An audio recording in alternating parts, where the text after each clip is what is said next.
नए दौर के गोल गुम्बद का आविष्कार अशफाक वुड आर्टिस्ट बीजापुर के ऐतिहासिक गोल गुम्बद को उंगलियों के हुनर का कमाल, मेहनत से कम इस अनमोल गोल गुम्बद के दाम 500 से शुरू। आप भी खरीद कर इनका हौसला बढ़ाएं। अल्लाहपुर बेस, जन्नत नगर, बीजापुर। स्वागत है आपका बी न्यूज नेशन में। मैं हूं आबिद हुसैन शेख। हाई कमांड से नाराज नजर आए बीजेपी सांसद रमेश जिगजनगी आज बीजापुर के डॉक्टर BR अम्बेडकर सर्कल के करीब अपनी जनसंपर्क ऑफिस का उद्घाटन करके मीडिया से बात करते हुए भाजपा के सबसे सीनियर नेता और 7 बार साउथ इंडिया से इलेक्शन जीतकर आने वाला मैं अकेला सांसद हूं, मुझे मंत्री स्थान मिलना था पर हाईकमांड ने मेरी गिनती नहीं की। मेरे लोग मुझको बातें सुना रहे हैं। आपको बीजेपी ने क्या दिया? एक दलित होने के नाते मुझको मंत्री स्थान मिलना था, ये कौन सा इंसाफ है का सवाल पूछा खुद बीजेपी सांसद रमेश जिगजनगी ने बीजेपी हाईकमांड से। ಶುರು ಮಾಡೋಣೇನ್ರಿ? ಶುರು ಮಾಡೋಣ? ಹಾಂ ಆಯ್ತು, ನೀವು ಹೇಳಿದಾಗ ಮಾಡ್ತೀನಿ.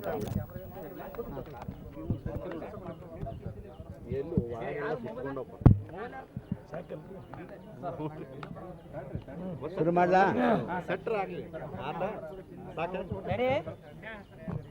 ಇವತ್ತು 2024ನೇ ಚುನಾವಣೆ ಆದಮೇಲೆ ಮೊಟ್ಟ ಮೊದಲು ಇವತ್ತು ನನ್ನ ಕಾರ್ಯಾಲಯವನ್ನು ಪ್ರಾರಂಭ ಮಾಡತಕ್ಕಂಥ ಕೆಲಸ ನಾವೆಲ್ಲರೂ ಕೂಡಿ, ನಮ್ಮ ಪಕ್ಷದ ಕಾರ್ಯಕರ್ತರು, ಹಿರಿಯರು ಎಲ್ಲರೂ ಕೂಡಿ ಅದನ್ನು ಮಾಡಿದ್ದೇವೆ. ಆದರೆ ನಾನು ಜನರಿಗೆ ವಿನಂತಿ ನಂದು ಏನಂದ್ರೆ, ಬೆಳಗ್ಗೆ 9:30ಯಿಂದ ಮಧ್ಯಾಹ್ನ 1 ಗಂಟೆವರೆಗೂ ಖಾಯಂ ನಾನು ಆಫೀಸಾಗಿ ಇರ್ತೀನಿ. ನೀವೇನು ಅಲ್ಲಲ್ಲ ಇದ್ರೆ ಬಂದು ಹೇಳಬೇಕು. ಮಧ್ಯಾಹ್ನ 1 ಗಂಟೆ ಮೇಲೆ ಎಲ್ಲ ಅಲ್ಲಿ ಬಾ ಇಲ್ಲಿ ಬಾ ಅಂತ ಹಳ್ಳ್ಯಾಗ ಕರಿತಿರ್ತಾರೆ, ನಾನು ಹಳ್ಳ್ಯಾಗ ಹೋಗ್ತೀನಿ. ಅದಕ್ಕೆ ನನ್ನ ಮತದಾರರಿಗೆ ವಿನಂತಿ ಏನಪ್ಪ ಅಂದ್ರೆ, 9:30ಯಿಂದ 1 ಗಂಟೆ ತನಕ ನಾನು ಕಚೇರಿಯಲ್ಲಿರ್ತೀನಿ. ನಿಮ್ಮೇನು ಕೆಲಸಗಳಿದ್ದರೆ ಬಂದು ಭೇಟಿ ಆಗಬೇಕು ಅಂತಕ್ಕಂಥ ಒಂದು ವಿನಂತಿಯನ್ನು ನಾನು ಪಕ್ಷದ ಕಾರ್ಯಕರ್ತರಿಗೆ ವಿನಂತಿಯನ್ನು ಮಾಡಿಕೊಂಡು, ಮುಂದೆ ಈಗ ಹೇಳೋದಾದರೆ ಈ SCPT ಹಣ ಸುಮಾರು 32,000 ಕೋಟಿ ರೂಪಾಯಿಯನ್ನು SC/ST ಮಂದಿ ತೊಗೊಂಡ್ರು. ಆಮೇಲೆ ST ಮಂದಿದು ಸುಮಾರು 13 ಕೋಟಿ, ಏನೋ ನನಗೆ ಎಕ್ಸಾಕ್ಟಾಗಿ ಅಂಕಿ ಗೊತ್ತಿಲ್ಲ, 13 ಇತಿಹಾಸ, ಕರ್ನಾಟಕ ರಾಜ್ಯದ ಇತಿಹಾಸದಲ್ಲಿ SCPT ಹಣ ದಲಿತರಿಗೆ ಮತ್ತು ಹಿಂದುಳಿದ STಗಳಿಗೆ ಸಿಗ್ತಕ್ಕಂಥ ಹಣ ಯಾರೂ ಮುಟ್ಟಿರಲಿಲ್ಲ. ಅದು ಯಾಕಂದರೆ ಅದು ಏನು ಹಣ ಇರ್ತಿದ್ದು ಪ್ರತಿ ವರ್ಷ ಅವ್ರವ್ರು ಇವೆಲ್ಲ ಅವ್ರವ್ರ ಅಭಿವೃದ್ಧಿಗೆ ಕೊಡ್ತಿದ್ರು. ನಾನು MP ಇದ್ದ, ನನಗೂ ಪ್ರತಿ ವರ್ಷ ಒಂದು 5 ಕೋಟಿ ರೊಕ್ಕ SCPT ಅಮೌಂಟ್ ನನಗೆ ಕೊಡ್ತಿದ್ರು. ನಾನು ಬಡವ್ರು ಯಾರ್ಯಾರು ಇರ್ತಾರೆ ನನ್ನ ಕ್ಷೇತ್ರದಾಗ ಬೋರ್ ಬೇಕು ಅದು ಬೇಕಂದವ್ರಿಗೆ ನಾನು ಮಾಡ್ತಿದ್ದ. ಈ ಸಲ 1 ರೂಪಾಯಿ ಸಹಿತ ನನಗೆ ಬರಲಿಲ್ಲ. 5 ಕೋಟಿ ಬದಲಿ 1 ಕೋಟಿ ಸಹಿತ ನನಗೆ ಬರಲಿಲ್ಲ ಅನ್ನೋದು ಭಾಳ ನನಗೆ ವ್ಯತ್ಯಾಸ ಅನ್ನಿಸ್ತದೆ. ಇದು ಸಿದ್ದರಾಮಣ್ಣವರು ಒಬ್ಬರು ಹಿಂದುಳಿದ ವರ್ಗದ ಮುಖ್ಯಮಂತ್ರಿಯಾಗಿ ಇವರು ತೆಗೆದುಕೊಂಡ ನಿರ್ಣಯವನ್ನು ನಾನು ಖಂಡಿಸ್ತೀನಿ. ನಾನು ಯಾವತ್ತೂ ಕೂಡ ಈ ಹಣವನ್ನು ಬೇರೆ ಯಾವ ಸರ್ಕಾರದವರು ತೊಗೊಂಡಿದ್ದಿಲ್ಲ. ನಿಮಗೇನು ದಾಡಿ ಆಗಿತ್ತಪ್ಪ, ಅದೇ ಹಣನೇ ಬೇಕಾಗಿತ್ತಾ? ಬೇರೆ ಬೇರೆ ಇಲಾಖೆಗಳಲ್ಲಿ ಸಾಕಷ್ಟು ಹಣ ಇತ್ತು, ಅದಕ್ಕೆ ಯಾಕೆ ಮುಟ್ಟಲಿಲ್ಲ ನೀವು? ಹೋಗಿ ಅದನ್ನು ನಮ್ಮ ನೋಡಿರಿ, ಶೆಡ್ಯೂಲ್ ಕಾಸ್ಟ್ ಮಂತ್ರಿನೇ ನಮ್ಮ ಮಹದೇವಪ್ಪ ಅದಾನ. ಆ ಮಹದೇವಪ್ಪ ಪ್ರೊಟೆಸ್ಟ್ ಮಾಡ್ತಕ್ಕಂಥ ಕೆಲಸ ಮಾಡಬೇಕಿತ್ತು. ಇಂಥ ಅವಕಾಶ ಬಂದಾಗ, ಹಿಂದೆ ನಾನು ಮಂತ್ರಿಮಂಡಲದಲ್ಲಿದ್ದಾಗ ರಾಜೀನಾಮೆ ಕೊಟ್ಟು ನಾವು ಹೊರಗೆ ಹೊಂಟಿದ್ದೆ. JH ಪಟೇಲರು ಅದು ಸರಿಯಲ್ಲ, ಸುಮ್ಮ ಕೂತ್ಕೊ ಅಂಥೇಳಿ ಬೆದರಿಸಿದ ಮೇಲೆ ನಾನು ಕೂತಿದ್ದೀನಿ. ಯಾಕಂದರೆ ನಾವು ಹಠ ಮಾಡಿಲ್ಲ ಅಂತಂದ್ರೆ ಇವು ಯಾವೂ ಉಳಿಯೋದಿಲ್ಲ. ಈಗ ನಾಳೆ ಈ ರಿಸರ್ವೇಷನ್ ಪ್ರಶ್ನೆ ಬರ್ತದೆ. ಅವ್ರು ರಿಸರ್ವೇಷನ್ ನಾವು ಏನೂ ಹೇಳಿಲ್ಲ ನಮ್ಮ ಪಕ್ಷದವರು ಅಂದ್ರೆ BJP ಅವರು ರಿಸರ್ವೇಷನ್ ತೆಗಿತಾರೆ ದೇಶದಾಗ ಅಂತ ಹೇಳ್ತಾರೆ.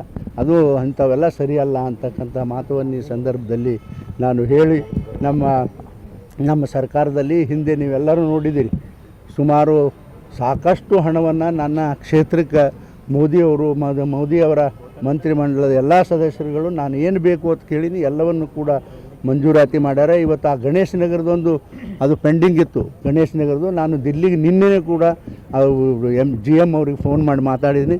1 ವಾರ ಒಳಗಾಗಿ ಅದನ್ನು 64 ಕೋಟಿ ರೂಪಾಯಿದು ಮೇಲು ಸೇತುವೆಯನ್ನು ಪ್ರಾರಂಭ ಅದು ಮಂಜೂರಾತಿ ಮಾಡಿ ಕಳಿಸ್ತೀನಿ ಅಂತ ಹೇಳಿದ್ದಾರೆ. ಈಗ ಒಂದೇ ಒಂದು ಈ ರೈಲ್ವೆ ಸ್ಟೇಷನ್ನಲ್ಲಿ ಒಂದು ಶೆಡ್ ಏನದಲ್ಲ, ಅದು ಎಲ್ಲ ಗಾಡಿಗಳು ಇಲ್ಲೇ ಬಂದು ನಿಂದಿರ್ತವೆ. ಇನ್ನು ಮುಂದಿನ ದಿನಮಾನಗಳಲ್ಲಿ ಅದೊಂದು ಫೌಂಡೇಶನ್ ಮಾಡಬೇಕು ತ್ವರಿತಗತಿಯಿಂದ. ಅದನ್ನು ಸಾಧ್ಯದಷ್ಟು ಬೇಗ ಮಾಡ್ತೀನಿ. ಇಷ್ಟು ಮಾತ್ರ ಈ ಸಂದರ್ಭದಲ್ಲಿ ಹೇಳಿ ನಿಮ್ಮೆಲ್ಲರಿಗೆ ನನ್ನ ಅಭಿನಂದನೆ. ಹಣ ತೆಲಂಗಾಣಕ್ಕೆ ಇದೆಲ್ಲ ಆಯಿತು, ಮತ್ತು ಇದರಿಂದ ಬರೀ ಸಚಿವರು ಅಷ್ಟೇ ಕೈವಾಡಿದೆ, ಮತ್ತು CM ಕೂಡ ಮತ್ತು DCM ಕೂಡ ಇದ್ದಾರೆ. ನೋಡಿರಿ, ಆ ಫೈನಾನ್ಸ್ ಮಂತ್ರಿ ಯಾರದ ರೀ? ಯಾರದ? ಮತ್ತು ಅವ್ರ ಗಮನಕ್ಕೆ ಬರೋದು ಇವೆಲ್ಲ ಆ ಥರ ನೋಡಿರಿ ಇದನ್ನು ಭಾಳ ತೀವ್ರಗತಿಯಿಂದ ನಾನಂತೂ ಖಂಡಿಸ್ತೀನಪ್ಪ. ಯಾಕಂದರೆ ಇದು ಸರಿ ಅಲ್ರಿ ಮಾಡೋದು, ಸರಿ ಅಲ್ಲ. ಬಿಜೆಪಿಯಿಂದ ಹೋರಾಟ ಆಗ್ತಾ ಇಲ್ಲ ಅಂತ ಇದ್ರ ಬಗ್ಗೆ ಸಮರ್ಪಕ ಹೋರಾಟ ಆಗ್ತಿಲ್ಲ. ನಿಮಿಷ ನೋಡ್ರಿ, ಎಲ್ಲ ಜಿಲ್ಲೆ ಕೇವಲ ಒಂದೊಂದು ಸಣ್ಣ ಪ್ರತಿಭಟನೆಗೆ ಸೀಮಿತ ಆಯ್ತು ನೋಡ್ರಿ. ಈಗ ಪ್ರತಿಭಟನೆ ಮಾಡಬೇಕು ಅಂದ್ರೆ ಈ ಅಪ್ಪು ಪಟ್ನಶೆಟ್ಟಿ ಅವ್ರಿಗೆ, ನಮ್ಮ ಅಧ್ಯಕ್ಷರ ಜನಾಂಗಕ್ಕೆ ಸಾಕಷ್ಟು ಹಣ ಇರ್ತದೆ. ಇವು ಚಪ್ಪಲಿ ಎಲ್ಲವು, ದನ ಕೊಯ್ಯವು, ಇವಕ್ಕೆಲ್ಲಿ ರೊಕ್ಕ ಬರ್ತಾವ? ಯಾವ್ದು ಮಾಡ್ಲಿಕ್ಕೆ ಸಾಧ್ಯ ಅದ? ಸುಮ್ಮನೆ ನಮ್ಮಂಥವ್ರು ಗಟ್ಟಿಯಾಗಿ ನಿಂತು ಪ್ರೊಟೆಸ್ಟ್ ಮಾಡಬೇಕಪ್ಪ. ಮತ್ತು ಇನ್ನು ಪಾಪ ಸಾಮಾನ್ಯ ಜನರದ್ದು ಏನು ಮಾಡ್ಲಿಕ್ಕೆ ಈ ಖರ್ಗೆನಂತವ್ರು ಅವ್ರಿಗೇನು ಧಾಡೆಗದ? ದೇಶದ ಅಧ್ಯಕ್ಷದಲ್ಲ ಕಾಂಗ್ರೆಸ್ ಪಕ್ಷದ್ದು ಮಾಡಬೇಕು ಅವರು. ನಾವು ಮಾಡಿದ್ರೆ ಆಗ್ತದ. ಆದರೆ ಬಡವರು, ನಮ್ಮ ಸಮಾಜದ ಜನ ಎಲ್ಲಿ ನೀವು ನೋಡಿರಿ. ನಾನು ಇವತ್ತು 25 ವರ್ಷ ರಾಜಕಾರಣ ಮಾಡಿದ್ದೀನಿ ಇಲ್ಲಿ ಬಿಜಾಪುರದಲ್ಲಿ, 15-16 ವರ್ಷ, ಈಗ ನಾ 5 ವರ್ಷ. ಒಂದು ದಿನ ಆದರೆ ನನ್ನ ಸಮಾಜನ ಕರೆದು ಕಲೆ ಹಾಕಿ ನಾ ಒಂದು ಮೀಟಿಂಗ್ ನೋಡಿರಿ, ನಂದು ನೋಡಿರೇನಪ್ಪ? ಯಾರು ನೀವೇ ನೋಡಿರಿ ಹೇಳ್ರಿ. ನನ್ನ ಸಮಾಜದ ಜನರನ್ನು ಕರೆಸಿ ದಲಿತರನ್ನ ನಾ ಯಾವ ಮೀಟಿಂಗು ಜೀವನ ಮಾಡಲಿಲ್ಲ. ಅದಕ್ಕೆ ಕಾರಣ ಏನು ಅಂದರೆ ನಮ್ಮ ಸಮಾಜ ಅತ್ಯಂತ ಬಡ ಸಮಾಜ. ಬಾ ಅಂದ್ರೆ ರೊಕ್ಕ ನಾವು ಕೊಡಬೇಕು, ದುಡ್ಡು ಯಾರು ಹಾಕೋರು? ನಾ ಎಲ್ಲಿದ್ದು ಕೊಡಲಿಲ್ಲ, ಬೇರೆದವ್ರ ಕಿಶದ ಕೈ ಹಾಕಿ ಕೊಡಲಿ. ಆ ಕಾರಣಕ್ಕಾಗಿ ಅವರು ದೂರ ಇಟ್ಟುಬಿಟ್ಟಿದ್ದೇವೆ. ಇವೆಲ್ಲ ರಾಜಕೀಯ ಬ್ಯಾಡ್ರಪ್ಪ, ಸುಮ್ಮ ದೂರ ಇರಿ, ಏನು ಮಾಡ್ತೀರಿ? ಸಂಘಟನೆ ಅಂತೂ ಸಾಕಷ್ಟು ಅದ, ಇಲ್ಲ ಅಂತಲ್ಲ. ಆದರೆ ಇವೆಲ್ಲ ಕಲೆ ಹಾಕೋದು, ಅವ್ರು ಹೇಳೋದು, ಅದು ಜೀವನಕ್ಕೆ ನಾನು ಮಾಡಿಲ್ಲ ಅಂತೇಳಿ ಹೇಳಕ್ಕೆ. ಕೇಂದ್ರ ಸಚಿವ ಸ್ಥಾನವನ್ನು ಮತ್ತೆ ನೋಡ್ರಿ, ಬೆಂಬಲಿಗರು ಸಾಕಷ್ಟು ಅಲ್ರಿ, ನನಗೆ ಮಂತ್ರಿಕಿದು ಅವಶ್ಯಕತೆ ಇಲ್ಲ. ನನಗೆ ಅವಶ್ಯಕತೆ ಇರೋದು ಜನರದು. ಆದರೆ ಜನ ಏನು, ನಾವು ವಾಪಸ್ ಬಂದ ಮೇಲೆ ಹಳಿ ಅಂತೂ ಉಳಿದ್ರು. ನಾವು ಮೊದಲೇ ಹೇಳಿದ್ದೆವು ನಿಮಗೆ, ದಲಿತರು ವಿರೋಧಿ ಅದ, ಈ ಪಕ್ಷ ಸೇರಬಾರ್ದು ಅನ್ನೋದು. ಭಾಳ ಜನ ನಮ್ಮ ದಲಿತರು ನನ್ನ ಜೋಡಿ ವಾದ ಮಾಡಿದ್ರು. ಅದ ನನ್ನ ಸಲುವಾಗಿಲ್ಲ, ಜನರ ಒತ್ತಡ ಮಾತ್ರ ಅದ. ನೀವು ಯಾವುದೇ ಪರಿಸ್ಥಿತಿ ನೋಡಿರಿ, ಎಂಥ ಅನ್ಯಾಯನೋ ನ್ಯಾಯ ಹೇಳ್ರಿ.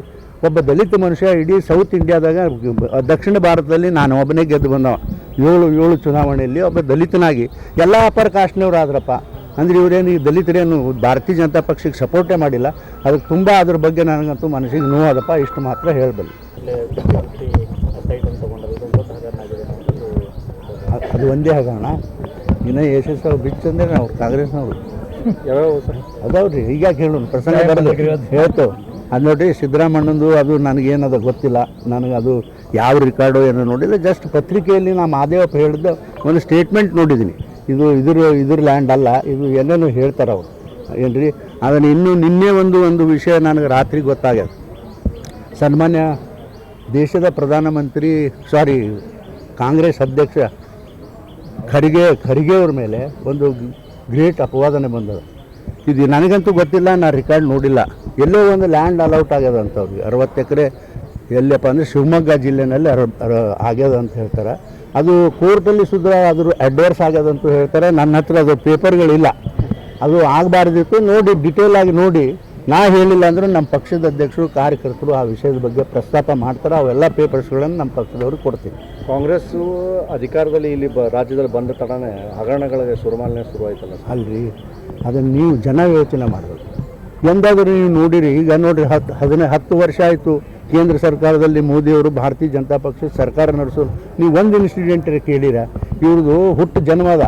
ಅಲ್ಲಿನೂ ಕೂಡ ಕೇಂದ್ರದಲ್ಲಿ ತಾವೇ ಮಂತ್ರಿಗಳು 60-65 ವರ್ಷಗಳ ಮಂತ್ರಿ ಇದ್ದಾಗ ಅಲ್ಲಿ ದಿವಸ ಪೇಪರ್ ಓದಿ ಬರೀ ಹಗರಣಗಳ, ಪ್ರತಿಯೊಬ್ಬ ಮಂತ್ರಿಗೂ ಬರೀ ಹಗರಣಗಳಾದವು. ಆದರೆ ಅದನ್ನೇ ಇವರು ಆ ಚಾಳಿನ ಸಿದ್ದರಾಮಯ್ಯ ಸರ್ಕಾರದಲ್ಲಿ ಅದೇ ಚಾಳಿಯನ್ನು ಎತ್ತಿ ಹಿಡ್ಕೊಂಡಾರ. ಅದಕ್ಕಾಗಿ ಇಲ್ಲಿನೂ 100-200 ಇಂಥ ಅವ್ಯವಹಾರಗಳು ವ್ಯವಸ್ಥೆ ಇಲ್ಲಿ ಕರ್ನಾಟಕದಲ್ಲಿ ಆಗ್ಯದ. ನೋಡಿರಿ, ಎಂಥ ನಾಚಿಕೆಗೇಡಿ ಜನ ಇವರು.